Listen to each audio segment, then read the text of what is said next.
Hey everybody, this is Rydo and we're back to Puzzle Agent. Let's continue the story. So I've realized that I was miscounting the amount of money I've cost the taxpayers because it has this period and a dollar sign. So every time I submit a solution, whether correct or not, it costs the taxpayers about $75,000, which is still a ridiculous amount of money and a joke. So we get introduced to the town. We're running into puzzles. We know this guy's got some puzzles, so let's talk to him, I guess. Excuse me, you look perplexed. Puzzles. So many puzzles. Puzzles? I might be able to help you with that. We've also realized that anytime we find gum anywhere in the world, that is a hint if you click on it and pick it up. So that's why the hint system isn't an option at the beginning of the game. You have to actually find your hints. Bo has swallowed a rubber band again. His x-ray shows only tapeworms, or does it? Rotate segments of the pesky parasites to reveal the hidden object. Solve it. Okay. So, what I'm noticing here is a lot of different varieties of puzzles that seems a little unrealistic. Let's match these connections here. No, I can't. The background doesn't change. Interesting. So, does everything have to always connect? It seems almost like you can't right here.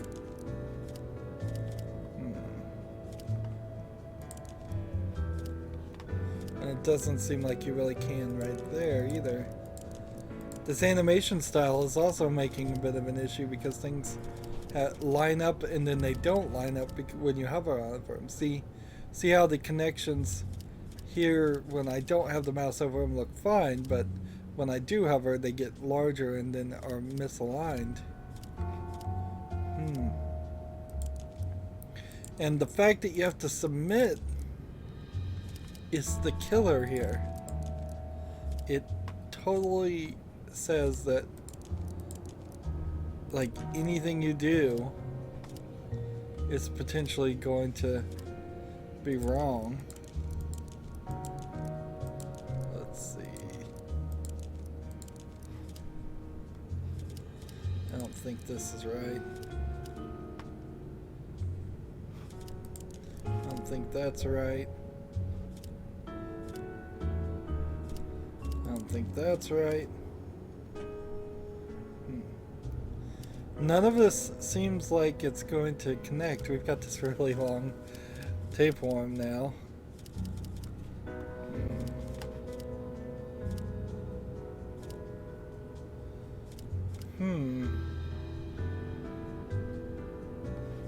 And see, you have this bump here, but that doesn't seem like that bump could be affected by anything I changed.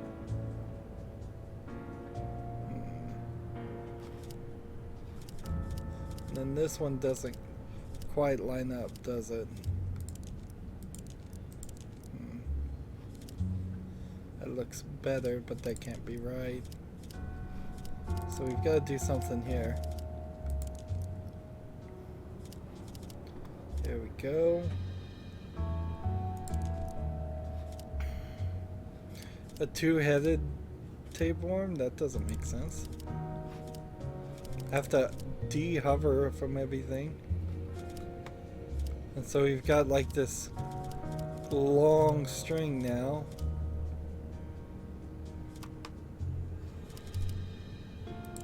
And if I change anything here, it kind of doesn't matter. And if I change anything there, it just doesn't line up. And then we've got a two-headed tapeworm there. But there's really nothing else I can do with that. And we've got this long tail. And see, that doesn't line up. To my eye, everything's connected correctly.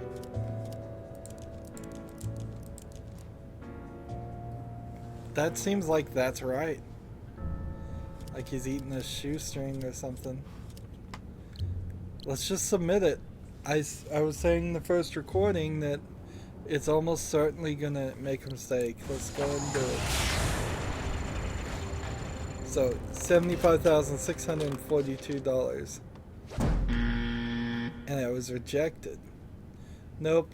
You'll know it when you see it. The rubber band will form a continuous loop. Okay, or retry. That's a tricky puzzle. I'll get back to you. Interesting. Mind if I take another crack at that puzzle?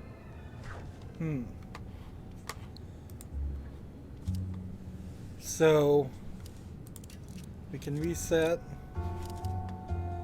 and it's saying a continuous string. And see, that doesn't even make sense. Like this connection, well, just keeps going.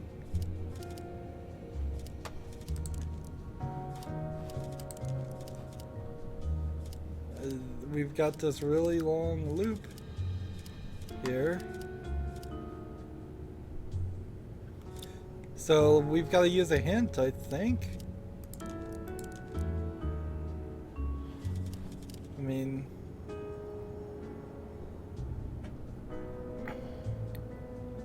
because that looks perfect to me. It looks like a fine puzzle here. Except for this doesn't really line up, does it?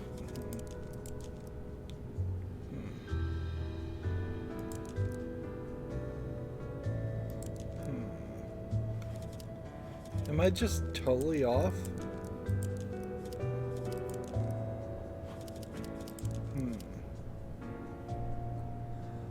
See, give me a hint. I have 10 hints. Let's use some ABC gum. The rubber band will form a continuous loop, but it may be twisted over itself once or twice, and it may overlap with tapeworms. Give me more. I'm fairly certain that's exactly what it looks like right now.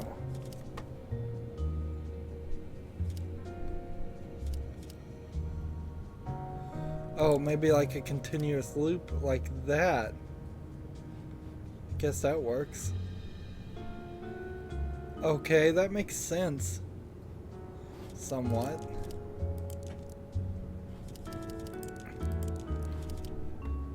I think that was it. I think that's it. Wow.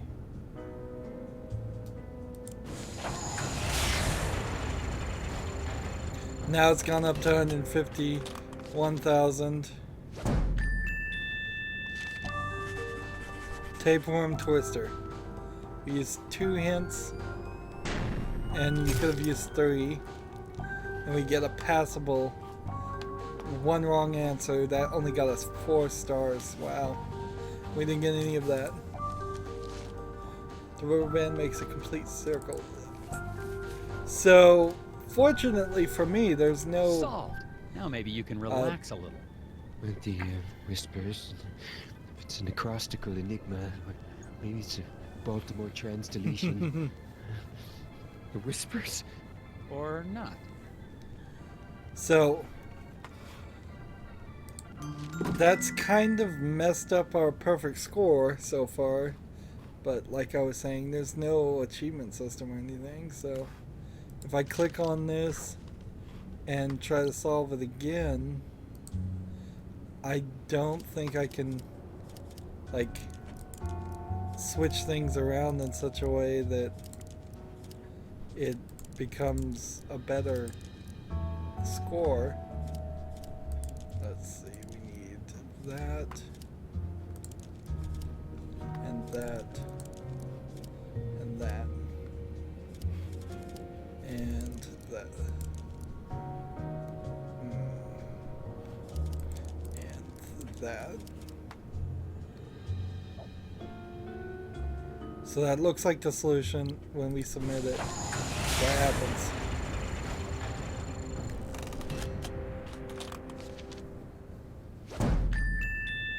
So 2 submissions, but it doesn't change anything. Alright, so it just costs the taxpayers some more money. So if you wanted a perfect score, you'd have to watch a walkthrough. Let's go inside. Ooh, a screwdriver. So there is going to be kind of a point-and-click adventure. Someone left a screwdriver in the alley beside the hotel. Looks clean. Probably of no consequence. So it's not just all going to be puzzles. It's just mostly puzzles. Winner undeclared in local contest. The Annable Grill Ladies Arm Wrestling Tournament is over and the judge missed it. Read the 4 statements and help him determine the winner. Alright. So this is one of those statement things. Let's see. I pinned Pearl like a new hat. Flo's grizzly grip couldn't whip me. Pat won fair and square. Outmatched by the grizzly grip. So there's a Pat, a Pearl, a Flo, and then a 4th character we don't know. So these 2 don't have the grizzly grip, so neither one of these are Flo. So either one of these is Flo or one of these is Flo. I pinned Pearl like that. Like a new hat.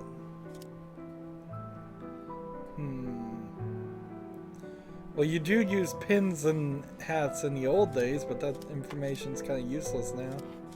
Pat won fair and square. Well, you normally wouldn't talk about... This one lost to the girl. This really feels like there's not enough information here. This one lost, this one lost. This one won, and this one won.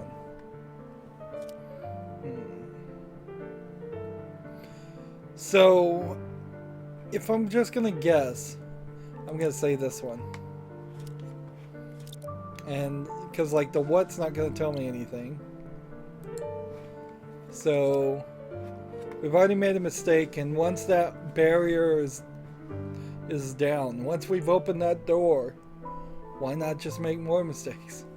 Let's not go crazy with it, but as best as I can figure, this is the winner of the arm wrestling thing.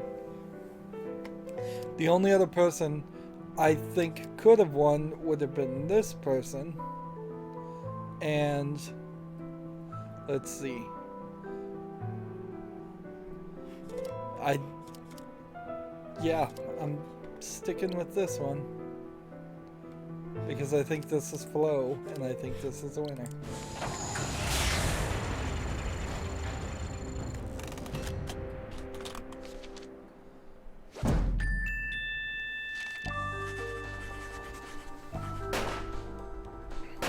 So we get all the badges and we get the 10 stars, but it doesn't seem like you get a piece of gum for each one of those or anything. The 4-person tournament means there were 3 matches. In the first 2 matches, 2 competitors were eliminated. In the final match, the 2 winners were faced off, and the winner of that was champion. Flo, wielder of the grizzly grip, won one match and lost another. That's only possible if she won her first match and proceeded to the final match and lost. The woman who beat the grizzly grip is the winner. Yeah, that was pretty much what I was thinking. That was a tricky one. I kind of like the, oh, that was a tricky one response. And see, I can see the screwdriver, but not do anything with it right now. I'm supposed to investigate the things. There's a new piece of gum. There's a new piece of gum. Gee, there's another piece of gum too. So either the game is going to give us a lot of gum, or I just got really lucky. Maybe the number of badges you get equals the number of pieces of gum. The residents of Scoggins seem nice enough. Aside from one wild goose chase, everyone's been cooperative. Plus, it looks like I'm primed for all the hot dish I can eat. It remains to be seen if that's a good thing. I got a map from the hotel owner, so I'm heading over to the eraser factory. Agent Tethers out. Am I supposed to be saying that? No. Yeah, if somebody offered me a hot dish, I don't know what that would mean. I wouldn't immediately assume it was a food. Somebody said hot meal, that would make sense. Guess I have to get on the snowmobile, no other options. I can't even investigate the boards again. It's kind of linear for a puzzle game. I guess not really though. I guess puzzle games in general are usually linear. Look at all these places we could potentially go in this game. It's like, that's quite the map. But we need to go investigate the factory because that's the reason we're really here, is to find out what's going on at the factory. Hey, it's the title screen. No trespassing. And the game saved. Let's talk to the sheriff. Hi, Sheriff Bog. Yeah, I'm Nelson Tethers of the FBI's Department of Puzzle... Agent Tethers, good to meet you. We got a real mess here. Yes, we do. We do? Oh, yes. It's gonna be a while before we can get this factory running again. But my job is to get this factory back to making erasers. Agent Tethers, you're in a right pickle. Well, I should probably ask you some questions about the incident then. That's what I'd do if I was a big, important FBI boy. I have to talk about the voice acting here. This seems like it's either someone intentionally doing very bad voice actings, and it feels like it's potentially like 2 people at most doing all the voices in the game, or it's just like somebody's really bad at voice acting and doing some very bad voices. It's in line with the animation style in the sense that it's bad. But let's continue with the conversation, I guess. What was this incident? Well, we don't need to be dramatic. What happened? At least it has voice acting. Explosion. What? Plenty Oh, of people, a plenty of big games explosion. don't have voice Foreman acting just at never all. came home. There's a puzzle apparently for the time of the accident. Let's just click it. When did the accident take place? Well, I've been trying to figure that out myself. Here's what I know. So I have to do the puzzle in the middle of the conversation even. Interesting. The Rest Easy guard service was employed to watch over the factory from midnight to midnight yesterday. And from their statements, can you determine the time of the big noise? Alright. So, boom, 1 hour before the last shift started. I worked from 6 till I was relieved. Only Bernie put in a full 8 hours.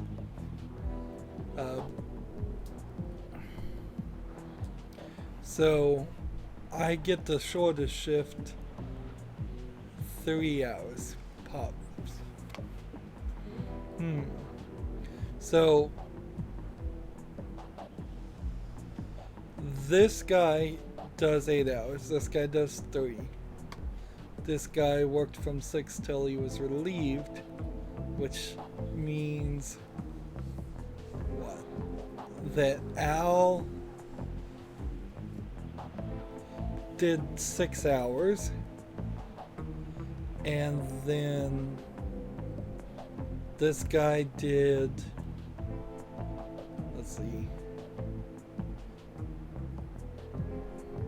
6 hours, which would be 12. And then this guy did 3 hours, which would be 15. And 3 hours plus 12 would be 15, yeah, and then let's see. And this is how I set the time. So and then 15 plus 8 would be 23 hours, 1 hour before the last shift started.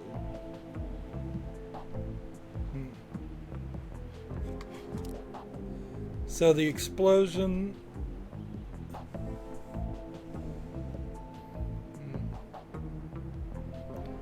had to have been like at 11. That's what I'm guessing.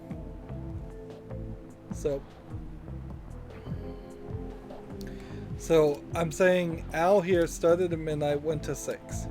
This one went from 6 until he was relieved at, let's see, if he worked 6 hours it would have been 12, then another 3, and then another 6, 7, 8. I think that's right. Let's do it.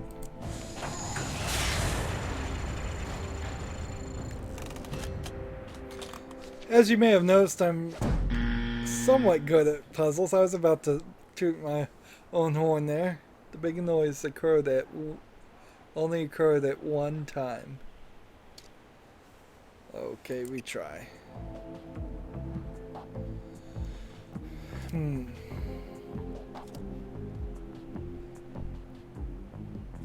1 hour before the last shift started. Well, if his last shift was 8 hours previous, and then he just worked as a night guard after the explosion,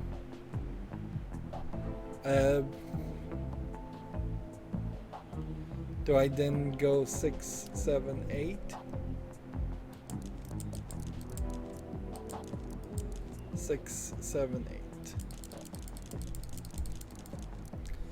8. That's when he started.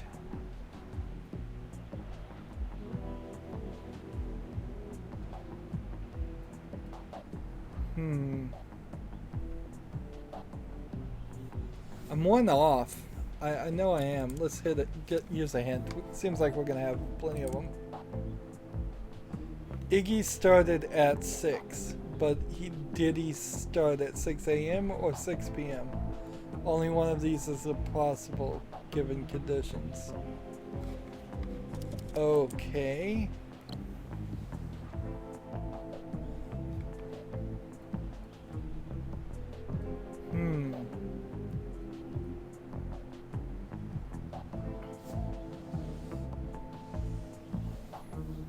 So Bernie is 8 hours. So give me another hint. I mean, I'm lost here. Give me more. Papa worked the last shift ending at midnight. What? How? Okay, so if we know he got 3 hours and it was an hour before 3 hours, then it's got to be 8, right? Let's see. Yeah. I have no idea. This one's throwing some logic in here I don't even follow. Good thing we work for the government and we can waste the government's money. And I guess that means you can kind of just wander through this game on almost any level of intelligence. And I love that you have this how here, because I am sitting here going, how? Bernie worked 8 hours out of a 24-hour day, and Pops worked 3. Al worked 6, and Iggy worked 7. Okay, I never saw anything that explained that Iggy worked 7. Iggy had to start at 6 a.m. because he was relieved by another guard.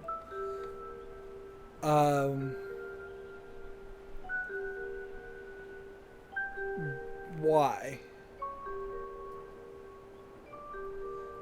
I'm not following this logic at all. Iggy had to start it in the morning because if he started at 6 p.m. and worked 7, which I don't know how we know he worked 7, then that would be 1 in the morning, so I guess that makes sense. Al came first and worked the 6-hour shift. Then Iggy started at 6 a.m. I kind of figured that out and ended at 1 p.m. No, didn't figure that out. Bernie worked the 3rd shift since he heard the noise. His shift since went to 9 p.m. So the explosion happened at 8 p.m. I still don't get that main piece of information that says that Iggy worked 7 hours. Nothing there seemed like it explained that. If there was an explosion at that time, wouldn't the icicles on the building have been knocked off? Good point. Maybe they grew back. What happened to the foreman? My notes don't have a lot of details. Well, we're still trying to figure that out. One day after work, Mr. Dabner just never came home. The accident was pretty bad. Oh, is there a body? Nope, he's just gone. Isaac Dabner's his name, if you don't have that in your notes. We don't even know if he died in that explosion? Won't be able to find that out till we find a way into the factory. So it's been like 2 days now and they haven't even gotten in the factory? That seems very strange. What did your investigation turn up? Not much. I can't figure out how to get past this lock. Well, that's because it's missing a piece. I can see that just by looking at it. So it is. I guess that's why you make the big bucks, right? That's right, sir. Well, I don't seem to be getting a lot of answers. Listen, why don't you meet me down at the Moose Ear Diner later? I have some files related to the case that you might be able to help me with. Oh, okay, but I really think... Agent Tethers, it's a pleasure working with you. You're doing a great job. I'll meet you at the Moose Ear in a bit.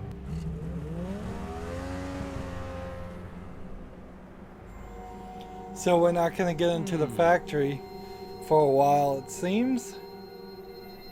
And it's like the only thing I can even click on is the snowboard and the puzzle, which I can inspect. So we've not done very well in this recording, and it seems like the puzzles and such are going to kind of slow down. We made some pretty good progress in the first recording, and now it's starting to hold us back. It's a real shame there's no way to fix this. That seems like just bad game design, and maybe a new game plus. You could do something like that, I guess, if you throw enough puzzles at somebody that they'd forget the original puzzles, but you'd have to throw a lot more than what I'm seeing here. You'd have to throw probably about 1,000 puzzles in front of somebody's head before they would forget things and not recall them the second they saw them again. Anywho, we're a passable puzzle solver right now, and that's where we're going to end this recording. As always, I ask you to like, share, subscribe, comment if you want to, and watch every second of my videos. All that helps me out. If you want to support me, you can click on my name, Rydo. On the right will be a blue button that says support this channel. Click it, make a donation. And if you want to friend or follow me on basically any social media sites, there's a whole bunch of links down below. Thank you for watching. Have a good evening.